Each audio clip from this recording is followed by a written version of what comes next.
J'ai écouté certains de vos discours, j'ai vu les interviews et j'ai constaté qu'il y avait trois mots qui revenaient assez souvent, c'est bienveillance, vertu et chance. Alors, si on commençait par la chance, on en a parlé tout à l'heure de la chance, vous l'évoquez assez souvent. Je crois que grâce à elle, vous avez fait de nombreuses rencontres, hein. Mm. Cette chance, pour vous, est-ce que c'est une fatalité ou une opportunité? Mm.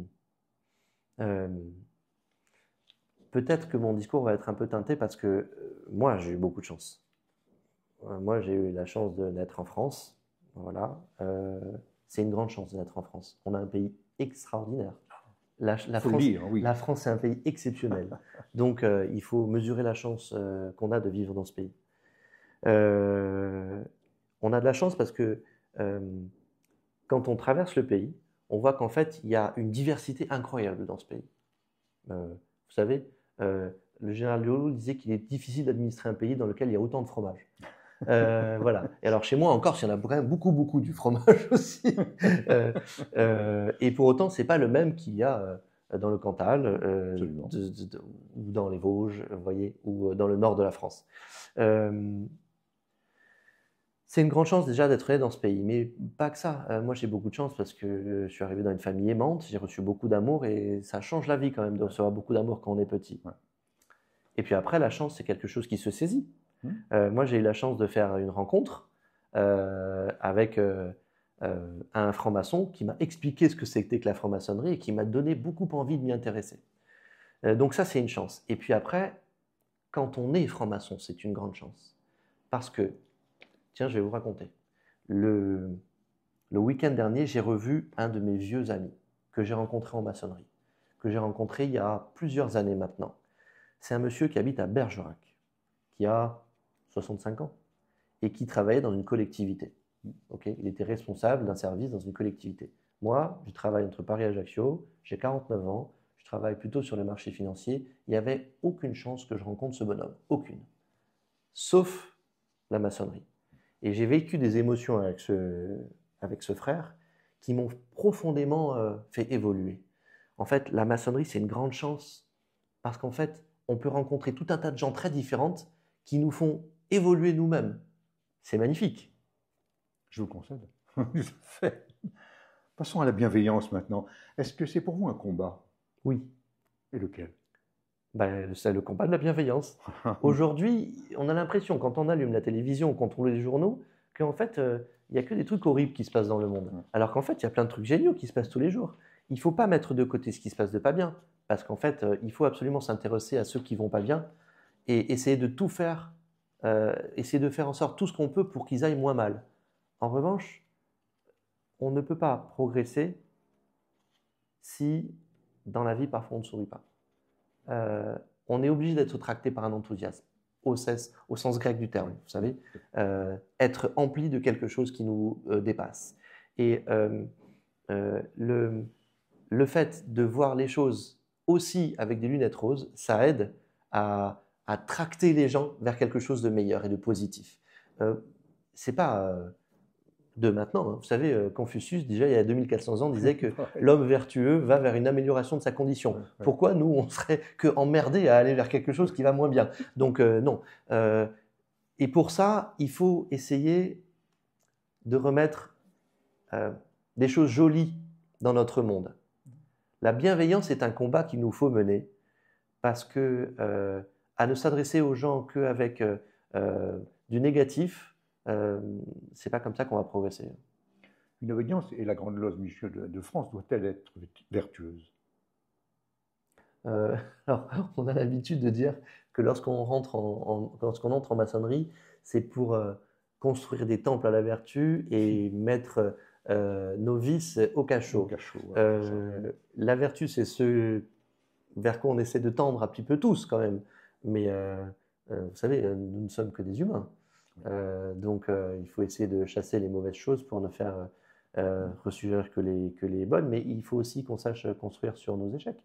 Euh, Goethe disait, tu dois aussi construire sur la pierre qui est en travers de ton chemin. Voilà. Il faut. Vous avez une belle référence. J'ai lu des Ouais. livres. Mais ça, vous voyez, en fait, ça, c'est de la chance. Parce qu'en fait, mes parents m'ont payé des bonnes études. Et je me suis intéressé à plein de choses. S'ils n'avaient pas été là et s'ils n'avaient pas été eux, ben, je ne serais pas qui je suis aujourd'hui. Vous voyez? Voilà, même si j'ai fait seulement un tout petit parcours. En franc-maçonnerie, on entend souvent parler de rite. C'est quoi un rite? Vous pratiquez aussi, je crois, plusieurs rites. Est-ce que Oui, vous pouvez nous l'expliquer? oui. Un rite, pour faire de manière vraiment très large, un rite, c'est une manière de travailler. Il y a des rites qui sont très encadrés, et il y a des rites dans lesquels on a une liberté beaucoup plus importante. À la Grande Loge Mixte de France, nous travaillons 7 rites, parce qu'on a eu envie de donner un éventail très large aux gens qui avaient envie de travailler avec nous. Donc, on peut travailler de manière extrêmement ritualisée, très spirituelle, parfois ésotérique, et puis on peut travailler seulement sociétal, et puis il y a des loges, telles que la mienne par exemple, qui travaillent à la fois spirituel et sociétal.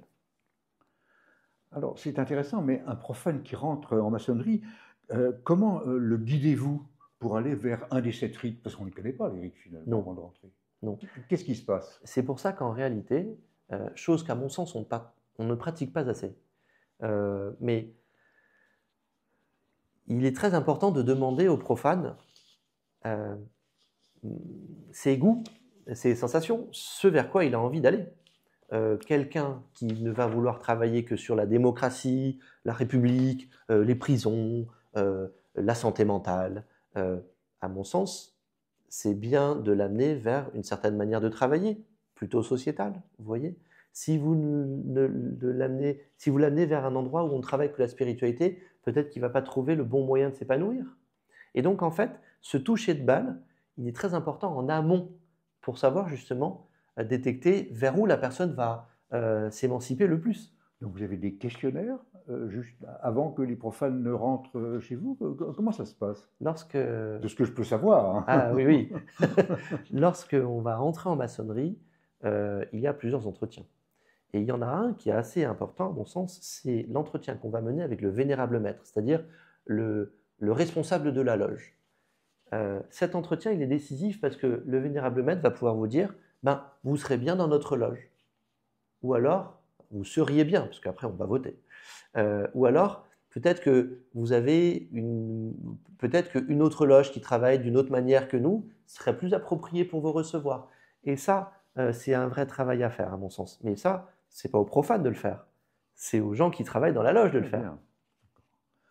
Alors, comment faire pour entrer dans votre obédience? Quelles sont les démarches et surtout, où s'adresser?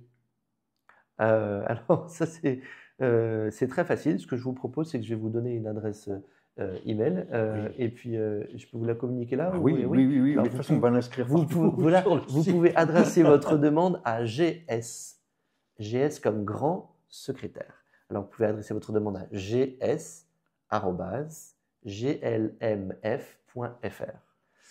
Là, on a un certain nombre de demandes qui sont spontanées. On peut aussi aller sur le site glmf.fr pour www.glmf.fr. voilà, exactement, Très bien. www.glmf.fr. Et donc, on a un onglet Contactez-nous. Et puis ensuite, en fait, c'est dans la vie de tous les jours. D'accord. Si j'ai envie de rentrer à la Grande Loge Mixte de France, donc j'écris, moi, à la Grande Loge Mixte de Oui. France sur votre site internet. Oui. Est-ce qu'on me répond? Ah, j'espère, hein. Autrement, c'est quelque chose qui ne fonctionne pas. Oui, on va vous répondre et j'ai moi-même comme grand maître des retours assez réguliers de j'ai contacté telle personne qui nous avait contacté. Alors, je n'ai pas de retour de toutes les personnes qui nous écrivent, parce que ça ferait beaucoup. Mais effectivement, lorsqu'il y a une chose un petit peu exorbitante des choses communes, on m'alerte. Très bien.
Alors, je vais revenir à ce vénérable maître dont vous Oui. me parliez tout à l'heure, que vous avez rencontré en Corse et qui vous a donné envie de rejoindre